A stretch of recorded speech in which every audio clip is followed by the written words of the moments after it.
Are you guilty of assuming how different music makes different people feel? In this video, I'm going to talk about some stories that I think show that we do. We make assumptions, we rely on cliches and stereotypes that certain styles of music have certain emotional reactions, that certain styles of music produce certain kinds of people, that certain types of people are drawn to certain styles of music. And I think it's all nonsense. If you get anything out of the videos on this channel, I'd love to have you here as a subscriber. Give this video a like. Stick a comment below. Have you ever assumed something about somebody you've met based on the kind of music they like? We all judge a book by its cover sometimes, don't we? And if you find out they like certain kinds of music, you're probably guilty at least once in your life of assuming something about that person. But here I am sat in an Iron Maiden t-shirt telling you I was at the first ever Mel C Spice Girl solo concert in a club in Sheffield. And I've got no shame. Anyway, back to the subject. So, have you ever met someone, found out something about them in terms of like a band that they like, some music that they're really into, and then a little switch in your head has gone, I bet they are a certain kind of person. See, when you've been into rock and metal music as long as I have, you tend to have a lot of these stories. People assume that when they're not into metal, the people who are into metal are aggressive or violent or a bit angry. We've all heard these kind of stories. And I'm here to tell you that the next time you see a crime committed on a TV drama or on a film, if you listen to the music that's playing in the background, I'm going to place a bet with you right now. Tell me I'm wrong in the comments below. It's very commonly rock, some kind of guitar or metal music or hip-hop. Because that's what those criminals listen to, right? They're those angry people.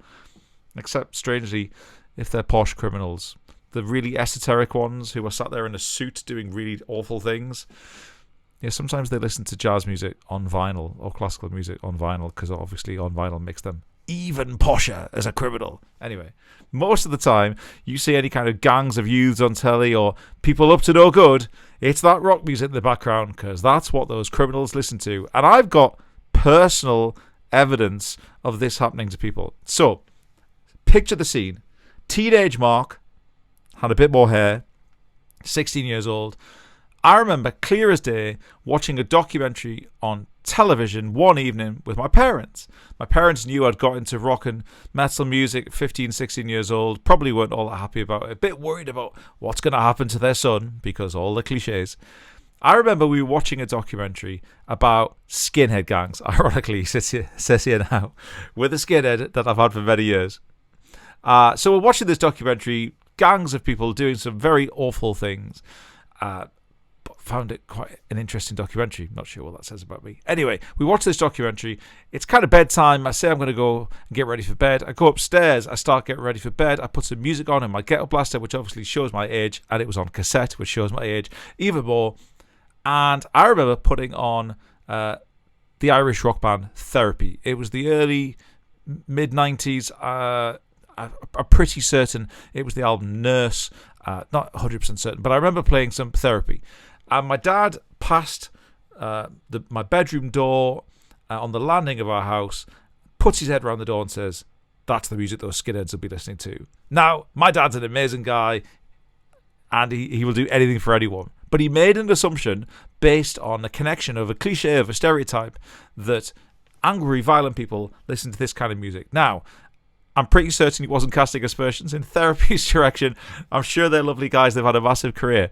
And I'm sure, from a place of love and care, that he was concerned that if I went too far down this path, I would do angry and aggressive things. Now, of course, here I am more than 30 years later, having never done anything such as that. I'm still quite liking Therapy, but I progressively got into far more extreme music as the years went by. And I've still never robbed an old lady or taken any drugs. I've never even smoked a cigarette.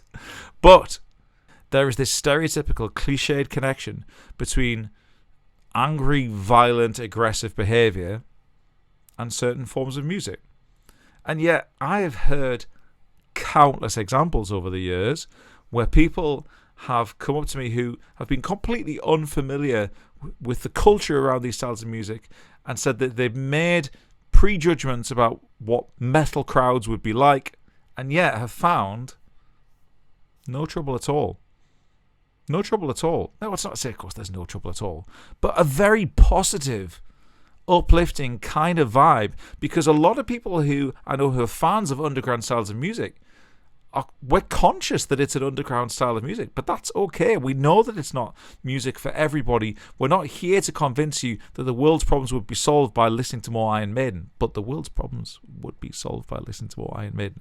But we are here to say, look, cut us some slack, give us some respect. Yes, there will be dickheads in every climate and every culture, right? But it's not just rock and metal music. I guarantee you, if you walk through a crowd at a metal festival, I'm pretty certain you will feel less threatened than at other events. I know that's certainly the case, particularly when I went to a lot of rock and metal festivals in Europe. I went to a lot of festivals in Germany and Belgium 10, 15, 20 years ago, and the vibe was so relaxed, I couldn't believe it. We assume that certain styles of music attract certain styles of people. Now, I'm sure there are patterns, but it's not everyone. It's not everyone.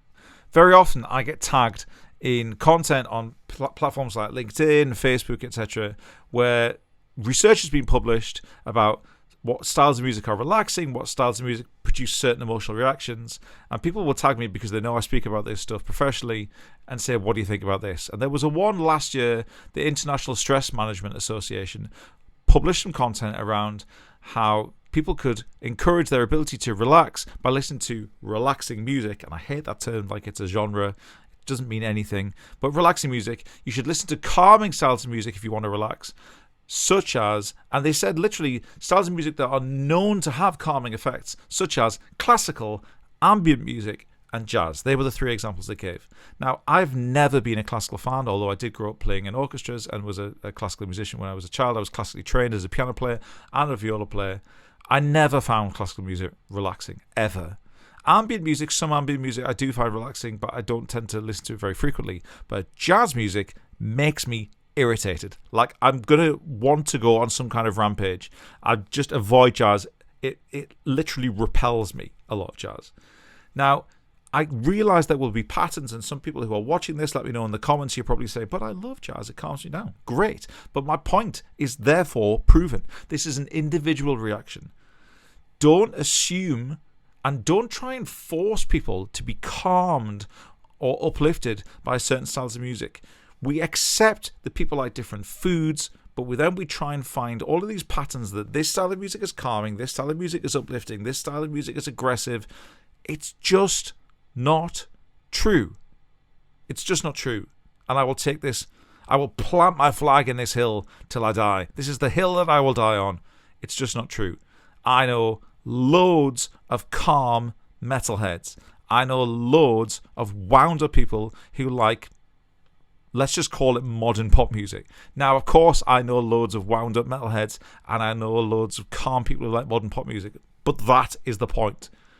Different styles of music do not mean different kinds of people. Your emotional reaction and who you are as a person is not driven by, or is not a fait accompli because of what music you like. Now, if you have a strong opinion about this, you think I'm wrong and you want to argue the case on it, fine. Let me know in the comments. Tell me what you think. But next time you meet a certain person, a new colleague, new friend, don't assume who they are based on what music they like. Because I think you'll find you are often surprised. If you'd like more content in your feed, in your life, about the connection between music and well-being and music and mental health and what music can give us more than being just entertainment, then please do like, comment, and subscribe in this video. If you're somebody who's always wanted to play piano and you've stood at parties for years and said, I wish I could do that, that looks so relaxing, it must be nice to just sit down and play, that's always the expression that people use, then I've got recorded courses and a very, very small number of one-to-one spaces available no matter where you are in the world. It's all done remotely and online. I'll put the links in the description below. Until next time, I'll see you soon.